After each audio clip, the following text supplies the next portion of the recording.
Who says you need 3 hours to ride into the sunset? These short, sharp westerns pack gunfights, grit, and glory into less than 100 minutes. Whether you're craving frontier justice or a dusty duel at dawn, these films deliver the goods without wasting your time. Saddle up and discover 23 Western gems that proved you don't need a long runtime to leave a legendary mark. First ride Lonesome. Brevity never felt so bold. Ride Lonesome is the leanest of Bud Boticher's collaborations with Randolph Scott, and perhaps the most emotionally charged. Scott plays a bounty hunter with a mission that isn't what it seems. Along the way, he crosses paths with outlaws and a haunting past he can't outrun. In just over an hour, the film builds a haunting world of regret, revenge, and redemption, all set against harsh desert backdrops and sparse dialogue that says more than a monologue ever could. With Karen Steele offering more than just a love interest and Lee Van Cleef lurking with menace, every scene drips with tension. It's the kind of Western where the silences echo louder than the gunshots. And when the final standoff hits, it stings. Ride Lonesome proves that when storytelling is tight, it hits harder than a drawn-out epic. 2. The Gunfighter. Gregory Peck's Jimmy Ringo isn't your typical gunslinger. He's weary, hunted, and desperate to find peace. But in The Gunfighter, the past is a shadow that rides faster than any bullet. At just 85 minutes, this film feels like an hourglass running out.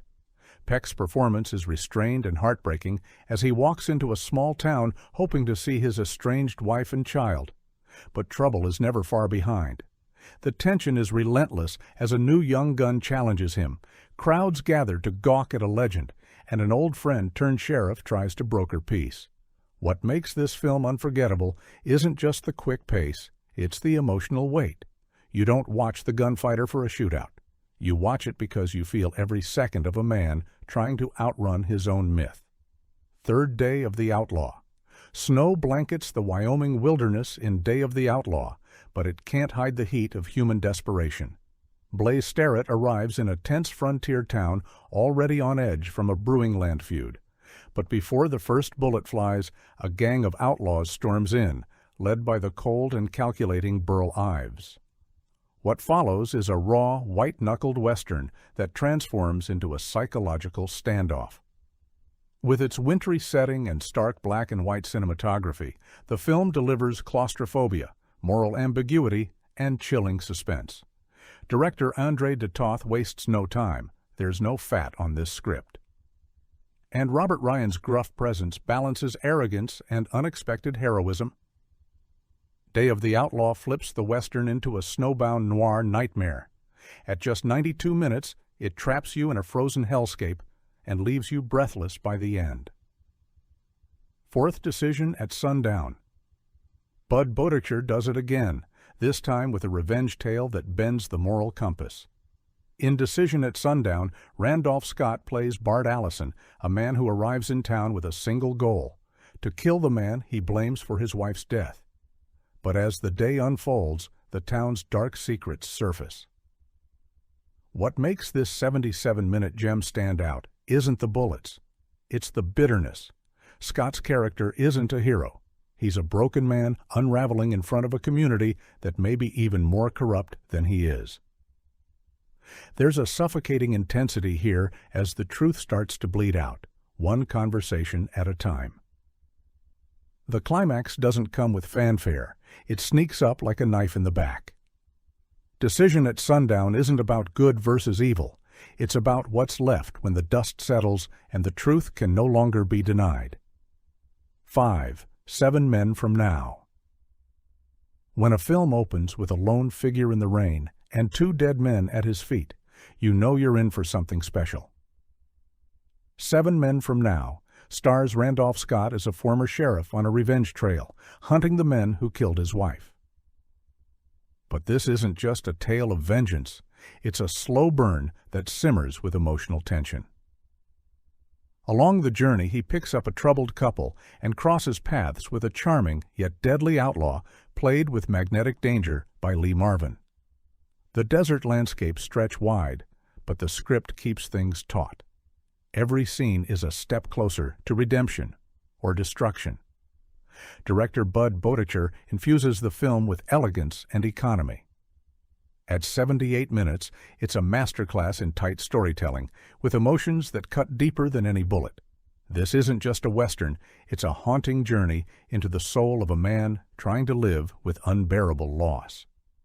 6. The Naked Spur. James Stewart ditches the wholesome image to play a desperate bounty hunter in The Naked Spur. He's hunting a killer in the Rocky Mountains, hoping to collect the reward and rebuild a shattered life. But nothing's simple in Anthony Mann's stripped-down Western. The journey back to civilization turns into a psychological war between Stewart, Ryan, and two other uneasy allies. Tensions rise, alliances fray, and every man reveals his ugliest truths.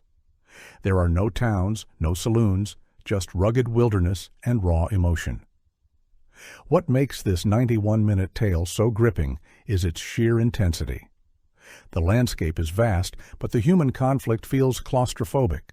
Stewart's character is no hero. He's on the edge of breaking. And by the end, you'll question who's worse, the killer or the man trying to bring him in.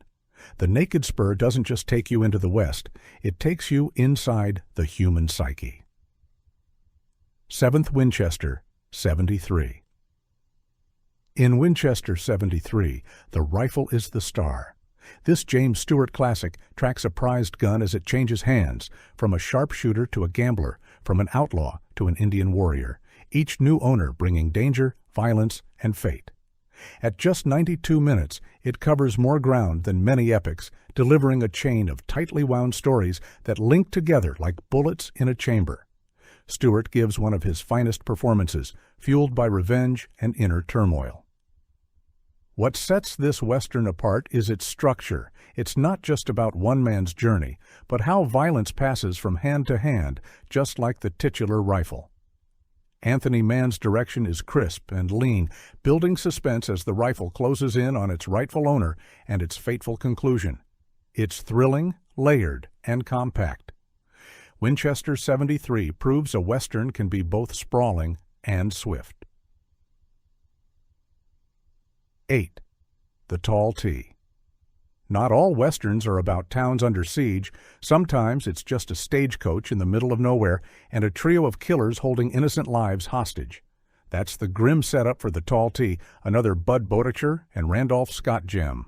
Scott plays a rancher caught in a brutal standoff when bandits ambush a stagecoach.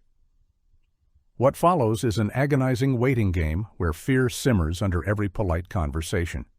Richard Boone's villain is soft-spoken but chilling, and Maureen O'Sullivan delivers a quietly powerful performance as the kidnapped woman hiding strength beneath her fear. At just 78 minutes, the film tightens like a noose. There's no wasted moment. Every word feels like it could trigger a gunshot. The Tall T isn't about how many people get shot. It's about the tension that builds when everyone knows they might. A true masterclass in how to weaponize silence and space. 9th High Noon, real-time storytelling, moral complexity, and a ticking clock. High Noon broke the Western mold in just 85 minutes. Gary Cooper plays Marshal Will Kane, who learns a killer he once jailed is arriving on the noon train, and no one in town is willing to help him face the showdown. As the clock winds down, Kane's isolation deepens, and the film becomes a powerful allegory for courage, conscience, and betrayal. Shot in near real time, it's both a Western and a slow-burning thriller. Cooper's haunted performance won him an Oscar, and the haunting ballad, "Do Not Forsake Me, Oh My Darling," became iconic. But what really endures is the film's bravery, questioning the very myth of the Western hero. High Noon doesn't rely on shootouts or spectacle. It forces you to ask, what would you do when no one stands with you? And can justice survive when fear rules the day? 10. The Shooting. Monte Hellman's. The Shooting isn't your daddy's Western. It's something darker, stranger, and more unsettling. Warren Oates plays a drifter hired by a mysterious woman to guide her through an unforgiving desert. They're followed by a sinister gunman played by a pre-stardom Jack Nicholson, whose presence signals something is deeply wrong. The plot moves like a fever dream, cryptic, eerie, almost mythic. There are no traditional showdowns, no clear motives, just mounting dread, whispered suspicions, and the sense that death is always just 1 mile behind. At 82 minutes, it's a minimalist odyssey into psychological oblivion. What's the woman's mission? Why is Nicholson hunting them? The film refuses to give easy answers. Instead, it builds atmosphere like a horror movie disguised in cowboy boots. The shooting is a western that stares into the abyss and dares you to follow it. 11th, Hellfire. A gambler turned preacher, a female outlaw with a tragic backstory, and a chase that turns into an unexpected spiritual journey. That's Hellfire. This 90-minute Technicolor B-Western from Republic Pictures might sound like pulpy fun, but it surprises with emotional weight. William Elliott plays a man who promises a dying friend he'll build a church, but he can only fund it by capturing the notorious Doll Brown. What begins as a bounty hunt evolves into something far more human. Doll isn't just an outlaw. She's a symbol of loss, survival, and misunderstood strength. And the gambler preacher? He's not looking for justice. He's searching for meaning. The film's vivid colors pop against its surprisingly thoughtful script. Hellfire isn't as famous as its peers, but it hits with spiritual depth and complex characters, all in a tidy runtime, a forgotten treasure that reminds us redemption doesn't always ride in wearing a badge. 12. Gunmans Walk. Gunmans Walk is a family drama masquerading as a western, and it hits like a freight train. Van Heflin plays a rancher trying to keep control over his 2 sons, one level-headed, the other a hot-tempered killer who believes the West belongs to men with quick hands and no conscience. What unfolds is a generational clash soaked in blood, pride, and tragedy. At 95 minutes, it wastes no time pulling you into its powder keg of resentment. The tension builds not just between father and son, but between old-school values and a changing world. The film dares to suggest that the real danger of the West wasn't just bandits or outlaws. It was unchecked masculinity passed down like a family heirloom. Gunman's Walk offers a moral reckoning wrapped in gorgeous cinemascope photography. It's a must-watch for anyone who thinks the most dangerous shootouts happen around the dinner table, not the saloon. 13. Blood on the Moon. Film noir. And westerns rarely cross paths, but when they do, you get something as moody and mesmerizing as Blood on the Moon. Robert Mitchum plays a loner drawn into a land dispute that quickly unravels into betrayal, backstabbing, and bloody consequences. With its shadowy cinematography and morally gray characters, the film feels more like the Maltese Falcon on horseback. It's a slow burn, 88 minutes of brooding suspicion and calculated moves. Mitchum oozes quiet danger, and the script plays like a poker game where everyone's bluffing until someone pulls a gun. Director Robert Wise crafts a western that lingers in your mind, not for its action, but its atmosphere. It's not just about who owns the land, it's about who you can trust when everyone's got a motive and no one rides clean. Blood on the Moon is noir in spurs, and it's unforgettable. 14. 3:10 to Yuma. Forget the flashy 2007 remake. 3:10 to Yuma is the real deal. Glenn Ford plays an outlaw with charm as lethal as his gun, while Van Heflin is the struggling farmer trying to get him on a train to justice. But this isn't a simple escort mission. It's a psychological chess match where danger looms with every tick of the clock. Set mostly in a single room, the film tightens the noose around its characters with every passing minute. Ford delivers a career-best performance, smooth, dangerous, even likable in his own twisted way.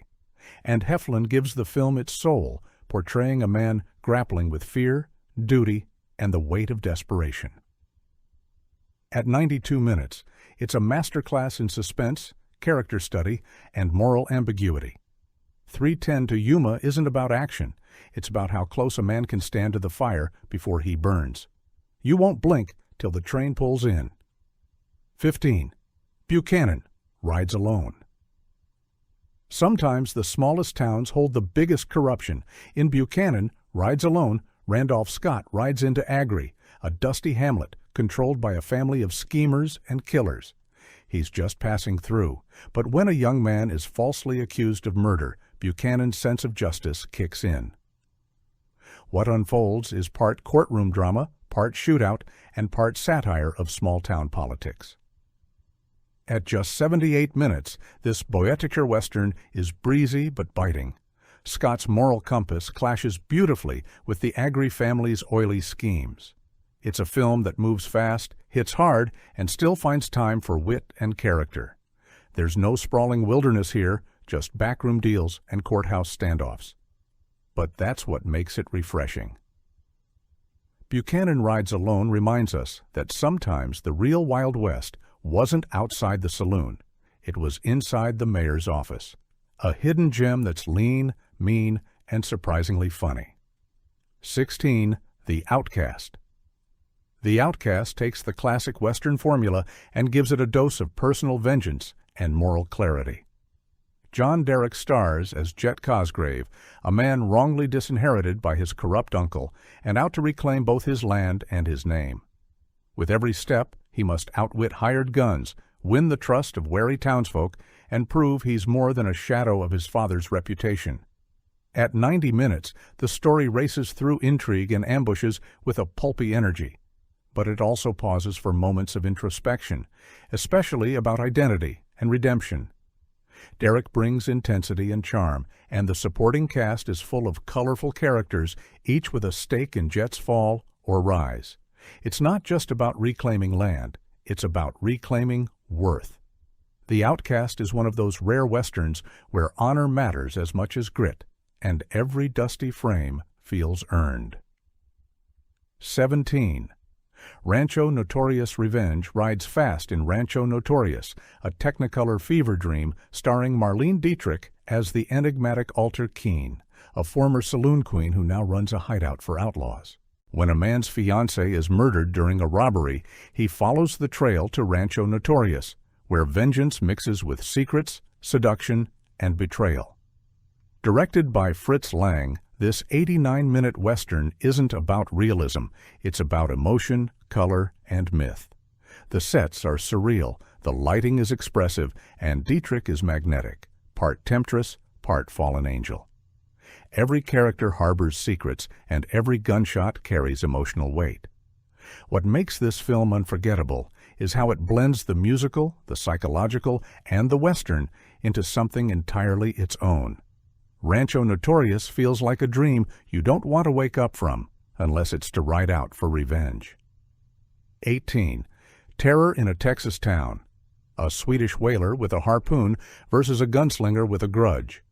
Terror in a Texas Town turns the Western upside down.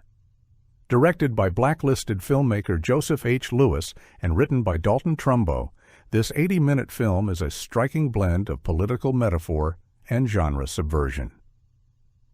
Sterling Hayden plays a peaceful immigrant forced to avenge his father's murder in a town controlled by greed and fear. What makes this Western unforgettable isn't just the offbeat harpoon finale. It's the way it dares to challenge American myths. With expressionistic visuals and a haunting atmosphere, it feels more like a Western noir than a dusty shootout. The real terror here isn't just gunmen, it's corruption and conformity. Short, sharp, and loaded with subtext, Terror in a Texas Town demands attention not just for its tension, but for its voice. 19th. Escape from Fort Bravo. Just under the wire at 99 minutes, Escape from Fort Bravo is a Civil War-era Western that turns into a desert survival thriller. William Holden plays a Union officer guarding Confederate prisoners until a rescue attempt goes wrong and everyone, enemies included, must cross Apache territory together. What starts as a prison drama morphs into a tense game of cat and mouse with death on all sides. Holden is at his steely best, and Eleanor Parker adds emotional depth as a woman caught between duty and love. The action is brutal, the stakes are sky high, and the desert never forgives. What makes this Western unique is how it forces alliances between foes and how survival levels the moral playing field. Escape from Fort Bravo is about more than North versus South. It's about man versus nature and the invisible lines people draw in the sand until blood washes them away. 20th Man of the West. Right at the 100-minute mark, Man of the West is a dark and daring story of a man forced to confront the savage past he tried to leave behind. Gary Cooper plays Link Jones, a reformed outlaw who falls into the clutches of his old gang after a train robbery strands him in the desert. What follows is a raw and brutal unraveling of character, morality, and memory. Directed by Anthony Mann, the film blends Shakespearean tragedy with Western grit. Cooper, older and wearier than we're used to seeing, delivers a haunting performance of a man ashamed of his blood-soaked roots. This isn't the West of heroism, it's a place of cruelty, sexual tension, and brutal choices. At exactly 100 minutes, Man of the West stretches your nerves like a tripwire. It's not just a Western, it's a reckoning. 21st, Ride the High Country. Sam Peckinpah's early masterpiece, Ride the High Country, is more elegy than action flick. Two aging lawmen, played by Joel McCrea and Randolph Scott, take one last job escorting gold through bandit territory. But the real story lies in their conflicting values: honor versus compromise, loyalty versus greed. This 94-minute film feels like a farewell to the golden age of Westerns, filtered through the lens of fading cowboys and eroding ideals. McCrea and Scott, legends themselves, bring a quiet dignity to their roles, while Peckinpah sows the seeds of the grit and violence he'd later become famous for. It's not about how many bullets fly, it's about what a man stands for when no one's looking. Ride the High Country is quiet, majestic, and full of aching finality. If you've ever loved the Western genre, this one hits you right in the heart. 22nd, support your local sheriff. Sometimes the West needs a laugh. Enter Support Your Local Sheriff, a comedic take on the gunslinger myth starring James Garner at his most charming. He plays a drifter who reluctantly takes the sheriff job in a lawless gold rush town. With a crooked mayor, bumbling deputies, and a jail with no bars, he brings order with wit instead of bullets. This 92-minute Western is pure fun, poking holes in every tough guy trope while still delivering shootouts, saloons, and dusty showdowns. Garner's timing is impeccable, and the satire never undercuts the story's heart. It's a love letter to the genre that doesn't take itself too seriously. Support your local sheriff. Proves the West isn't just a place for stoic cowboys, it's also got room for a little mischief. If you need a breather from blood and grit, this Western is the perfect ride. 23. The Oxbow Incident. Short, brutal, and devastating. The Oxbow Incident is less about cowboys and more about conscience. In just 75 minutes, it tackles mob mentality, justice, and the horrifying consequences of acting on suspicion. Henry Fonda leads a group of men who join a posse to hunt cattle rustlers, only to discover too late that justice without due process is just murder by another name. Filmed during the height of World War II, the movie is a stark moral tale disguised as a Western. There are no epic chases or iconic gunfights, just a slow, gut-wrenching realization that sometimes the greatest villains are the ones who think they're doing good. The Oxbow Incident isn't a Western for comfort, it's one for reflection, and at just over an hour, it leaves a scar that lingers. These 23 short Westerns prove that legends don't need long runtimes. In under 100 minutes, they deliver justice, heartache, laughter, and truth, sometimes all at once. So next time you're short on time but craving the frontier spirit, saddle up with one of these timeless tales. Hit subscribe and write again soon.